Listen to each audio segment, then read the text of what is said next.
손흥민과 함께 토트넘을 이끌고 있는 메디슨은 이번 A매치 휴식기 타이밍이 매우 별로라면서 투정 섞인 인터뷰를 해서 화제입니다. 이번 A매치 휴식기는 조금 거슬리는 시기에 찾아왔다. 나는 항상 국가대표로 뽑히는 게 최고의 일이라고 생각하기 때문에 국가를 대표하고 싶지 않다고 말하는 게 아니다. 하지만 현재 토트넘은 리그 선두를 달리고 있고 경기력도 매우 좋다. 시즌 첫 8경기에서 여전히 무패를 달리면서 분위기까지 매우 좋다라면서 하필이면 토트넘이 이렇게 승승장구할 때 이 페이스가 중단되는 게 아쉽다고 말했죠. 일각에서는 메디슨이 토트넘 이적 이후에 커리어 사상 최고의 활약 중이라는 말도 있는데 메디슨 본인도 이에 대해 동의했습니다. 정말 그럴 수도 있다. 느낌이 아주 좋다. 나는 지금 최고의 기량을 발휘하고 있다고 느낀다. 그리고 그것이 승리에 기여하고 있다라면서 올 시즌이 자신의 커리어 하이가 될 것이라는 놀라운 가능성까지 언급한 메디슨인데요. 외부인들이 토트넘에 대해 하는 평가보다 내부적으로 오히려 더 자신감이 있나 봅니다. 여전히 토트넘을 의심하는 사람들과는 달리 리그 최다 어시스트를 기록 중인 메디슨 자신이 먼저 최고의 성적을 거둘 수 있다고 하니까요. 과연 현재 토트넘이 정말로 안티팬들의 말처럼 초반이라 과대평가되고 있는 걸까요? 프리미어리그 사무국에서도 올 시즌 토트넘이 우승할 수도 있다는 기사를 발표했음에도 여전히 토트넘은 뭔가를 더 증명해야 할까요? 어떻게 하면 현재 새롭게 바뀐 토트넘이 진짜 강력하다는 걸 객관적으로 볼 수 있을까 고민하다가 아주 흥미로운 그래프를 봤습니다. 유럽 5대 리그에 있는 팀들을 전부 통틀어서 득점 기회와 실점 위기를 나타내는 자료였죠. 위쪽으로 높이 있을수록 득점 기회가 많고 왼쪽으로 가 있을수록 실점 위기가 많은 건데, 쉽게 말하면 우측 상단에 가까운 팀이 현 시점 가장 강력한 팀이라고 할 수 있습니다. 그리고 그 팀은 바이에른 뮌헨이었습니다. 뮌헨은 경기당 2.5번의 득점 기회를 만들면서 동시에 실점 위기는 0.6번 정도밖에 안 되는 엄청나게 밸런스 잡히는 모습이었습니다. 아무래도 리그에서 절대적인 강팀이다 보니까 이런 스탯에서도 이득일 수 있을 듯한데, 그러나 대반전이 있다면 의외로 뮌헨은 현재 분데스리가에서 3위라는 사실.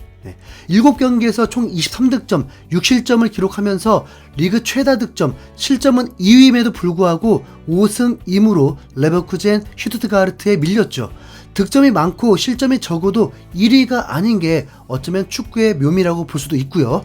그래프상에서 레버쿠젠과 슈투트가르트 역시 득점 기회가 뉴캐슬이나 파리 생제르맹보다 더 많은 모습까지 확인할 수 있습니다. 자, 그럼 여기서 토트넘을 찾아보자면 경기당 득점 기회 창출이 1.9회 정도로 유럽 5대 리그 전체를 통틀어서 8위입니다.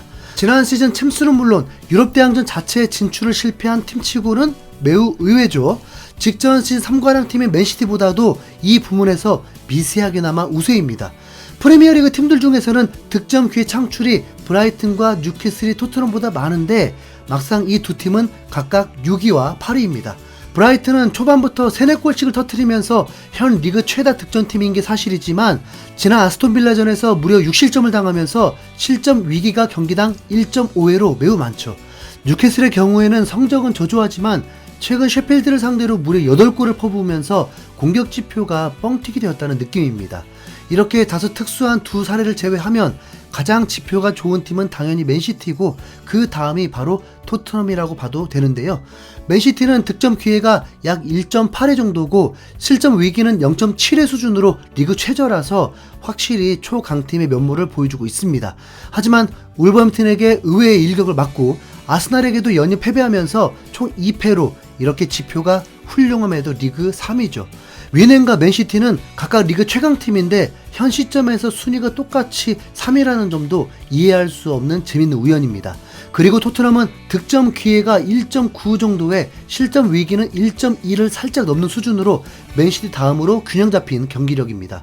토트넘이 했던 8경기 중에는 강팀도 있었죠. 아스날과 리버풀 2연전에도 쓰러지지 않았고 그래서 현재 순위가 1위인 겁니다. 리그 전체로 볼 때 전체 20개 팀들 중에 실제로 우승 경쟁을 하는 팀이 6팀이라고 보면 약 19% 정도가 상위권이라고 할 수 있는데, 토트넘이 했던 8경기 중에 아스날과 리버풀이 2팀이면 전체 대진 중에 25%입니다. 이 말을 왜 하냐면 시즌 초반이라 대진운이 토트넘에게 유리했다는 내려치기 발언이 사실이 아니라는 말을 하고 싶거든요. 리그 전체를 통틀어도 실제 경쟁자가 19%, 그런데 토트넘은 현순위 2위와 4위 팀과 만나서 1승 1무로 이미 준수한 성적을 거뒀습니다. 확률적으로 리그 일정 전체보다 어쩌면 더 강팀의 비율이 높았다는 의미입니다. 다시 말해서 첫 6경기 때까지는 몰라도 지금은 대준은 좋다는 건 틀린 말입니다. 그러면 이제 의문이 생길 수밖에 없죠. 토트넘은 어떻게 이렇게 강해졌을까요? 잊지 말아야 할 건 토트넘은 지난 시즌에 8위를 기록하면서 강등된 세 팀을 제외하면 실점이 밑에서부터 3등이었습니다. 총 득점은 70점으로 리그 최상이었지만 그 70골 중에 30골을 넣었던 케인 역시 미넨으로 떠나버려서 공백이 예상됐고요.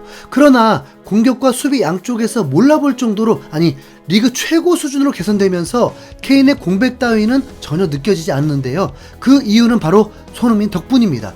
진짜 손흥민이 역대급으로 대활약하면서 8경기 6득점으로 리그 득점 순위 2위고 아스날과 리버풀을 상대로 연이어 득점하면서 개인 통산 198호, 199호, 200호 골을 이 강팀들을 상대로 터뜨려 버렸잖아요.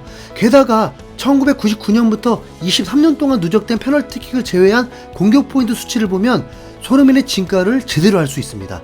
이건 9900 시즌부터 직전 시즌까지 프리미어리그에서 1만 번 이상 뛴 선수들 중에 경기당 공격 포인트가 가장 높은 탑 50를 순서대로 쭉 나열한 그래프입니다. 아스날 레전드 앙리, 맨시티 레전드 아구에로, 첼시 레전드 드록바 등 전설들이 수두룩하죠. 그런데 이 목록에서 손흥민은 무려 10위로 경기당 0.73개의 공격 포인트를 생산하면서 프리미어리그 역사상 최고 수준의 생산력으로 당당하게 10손가락 안에 꼽히게 됐습니다.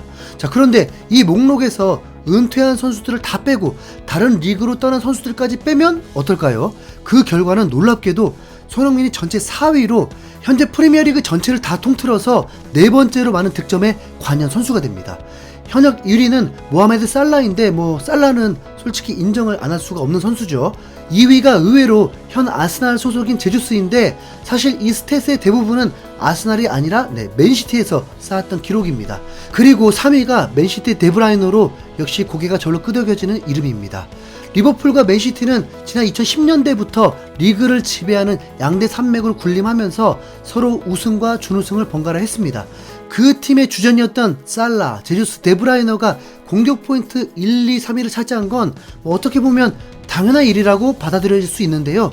가슴 아프지만 우승을 한 번도 못한 토트넘에서 원톱 스트라이커가 아니었던 손흥민이 4위를 차지했다는 건 정말 상상 초월입니다.